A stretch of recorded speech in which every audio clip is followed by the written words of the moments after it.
In this video, you're gonna learn branding 101 and how to build a strategic brand. So what exactly is branding? Because people define branding quite differently these days. So from a designer's perspective, branding is all about creating a unique logo and identity. It's about the way your brand looks. But from a marketer's perspective, branding is all about communicating a unique selling proposition. It's about influencing people's buying decisions. But from a public relations perspective, well, branding is about shaping and managing that public perception in order to create a good reputation for a brand, which in turn fosters trust and loyalty. So as you can see, each perspective focuses on different aspects of branding, but they all converge on the idea that branding is about creating a distinct and meaningful impression on your audience. And that includes all of the above: how your brand looks, the visuals, but also how it speaks, the messaging,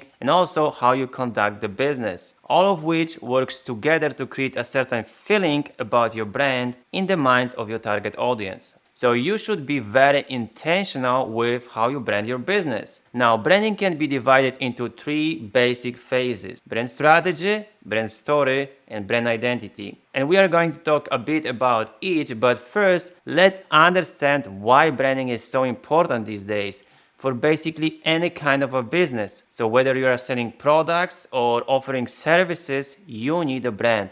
So why branding is so important? So let's see. You have a product or service and you want people to buy your stuff, right? But before they choose you over your competitors, you will have to influence them in some kind of a way. They will have to understand that your product or service is better or more aligned with what they want at this point in their life. Now, if all you know about branding is that you need a great logo and a website, and you go ahead and hire a designer to do just that, doing so will be superficial. This is because brand identity is just the tip of the iceberg. And there is a much bigger piece underneath, which is your brand strategy, your market research, brand personality, your messaging, and things like that. So your designer might be able to make it look pretty, but it will be something rather random and will most likely be a guesswork with no real substance behind it. So think about it. There is so many businesses out there trying to get attention of your audience,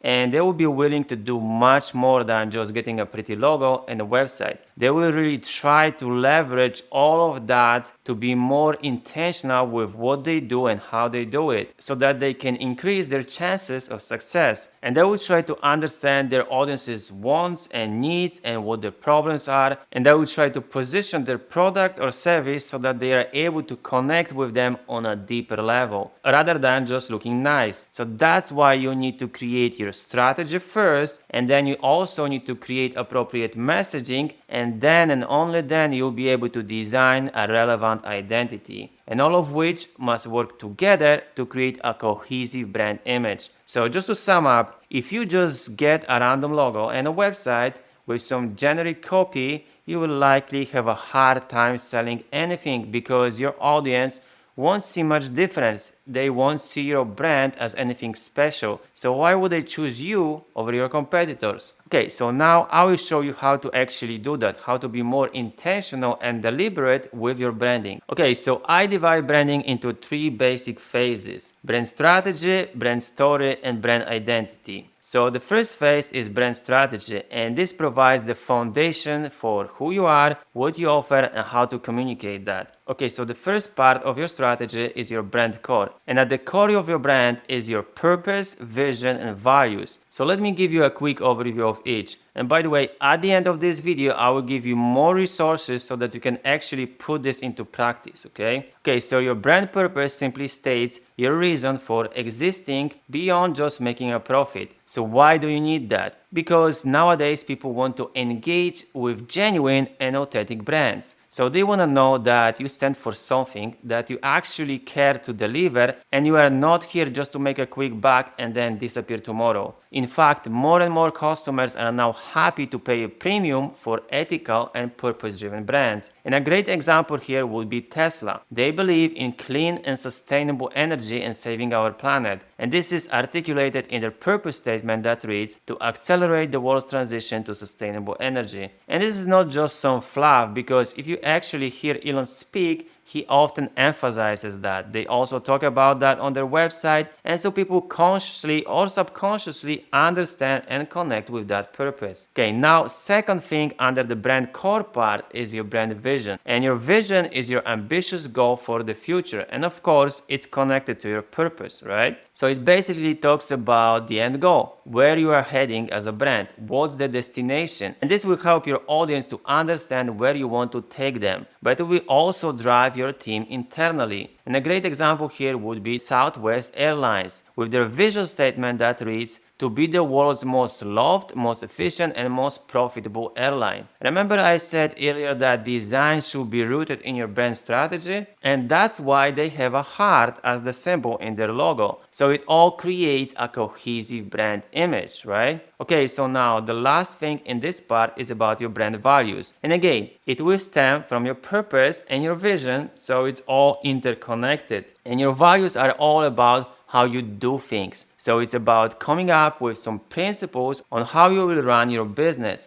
which in turn will define the experience for your customers, your suppliers, and your partners, and the wider public, of course. And a great example here would be YouTube, with their core values based on 4 essential freedoms: freedom of expression, freedom of information, freedom of opportunity, and freedom to belong. So with those core values, YouTube creates an environment where people get an opportunity to share ideas, to express themselves, find any information they're looking for, and then get a chance to discover something new and belong to a community. Okay, so the second part of your brand strategy is about positioning. And now I will try to be less granular here, but if you want to learn more, I will give you some resources at the end of this video. But basically in this part, you need to analyze your target audience and then see where you fit in the competitive landscape. So first, you need to really understand your ideal customer's needs, pain points, and desires, and then assess your competitors' strengths and weaknesses, which will allow you to identify some gaps in the marketplace, so that way you will be able to position your brand in the minds of your target audience. For instance,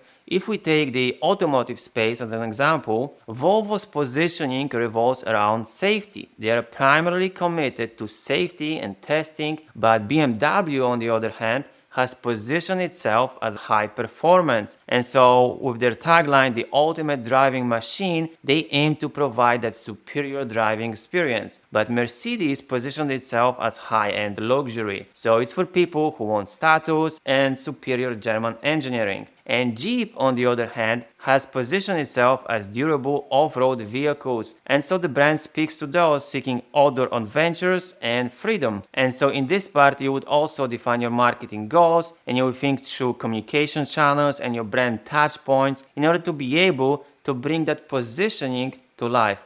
Now, in the next and last part of your brand strategy, we have brand persona, which includes your personality, your tone of voice, and a tagline. You see, people expect brands to have a personality these days, so they can actually feel like they're engaging with a person when they're really engaging with a brand. So we need to give your brand a set of human characteristics.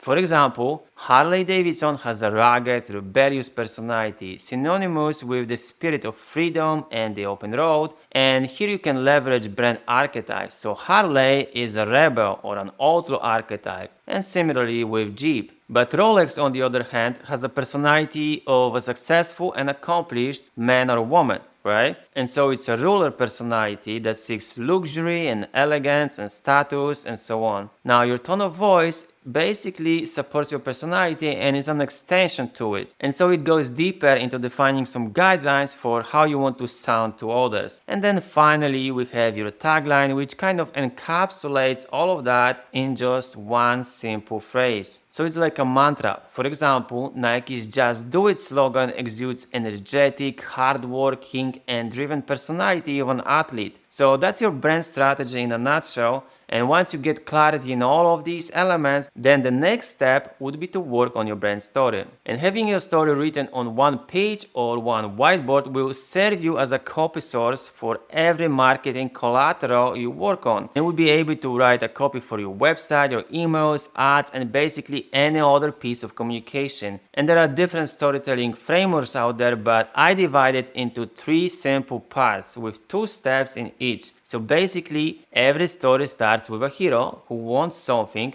which is your customer, and then the hero encounters some challenges before they get what they want, and then they meet a guide, which is your brand, that helps them get what they want, right? And at the end, the story results in happy ending, the hero's success. So they're enjoying the benefits of your product or service. So for example, Airbnb's heroes are travelers that are seeking authentic and affordable accommodations. So the brand understands the audience's deep desire for immersive local experiences and connection, so they position their brand and local host as guides who help the hero get what they want. So this is about storytelling in a nutshell. Now let's talk about brand identity. So then and only then you should start thinking about your brand identity, mainly your logo and your website. So that way you will have more clarity on how to choose the right fonts and colors and images and so on, and basically how to design every brand touchpoint. So with your brand strategy and story defined, designing your brand identity is so much easier and so much more rewarding. So here you should consider things like color psychology, symbolism, and composition, which will all allow you to express the essence of your brand on a visual level. For example, Nike's swoosh embodies speed and movement, and McDonald's golden arches represent fun and family-friendly vibe. But Rolex's logo is set in a serif font with its sophisticated green and gold finishes, so it's not a coincidence, and your visuals should complement your positioning, your personality, your messaging, and so on. So that way you'll be able to create a consistent and meaningful experience across the board. And that will set you apart from your competitors and will help you create a distinctive and recognizable brand. So in summary, strategic branding is vital for any business success these days. And this is because consumers have endless choices, and it's not just enough to slap a logo on a product and then call it a day. So first, build a strong foundation with your brand strategy. Second, craft compelling stories that resonate with your audience. And then finally, create a consistent brand identity that presents your brand visually. So branding takes time and it takes discipline, but it pays off exponentially. If you want to learn more, check out my Brand Master bundle, learn about each of those steps in more detail, and you will learn how to run strategic workshops and how to define each of those essential steps of brand building. And by the way, there is also a book of prompts inside there, so you'll be able to leverage AI tools like ChatGPT, so you can streamline the whole process and do better research and get better ideas, and in general just get there faster. If you're looking for a branding expert to help you with your brand, just visit my website and schedule a call with me. But otherwise, follow for more tips on branding, strategy, and design. This was Arek Dvorniczak from eBig Design. I will see you in the next video.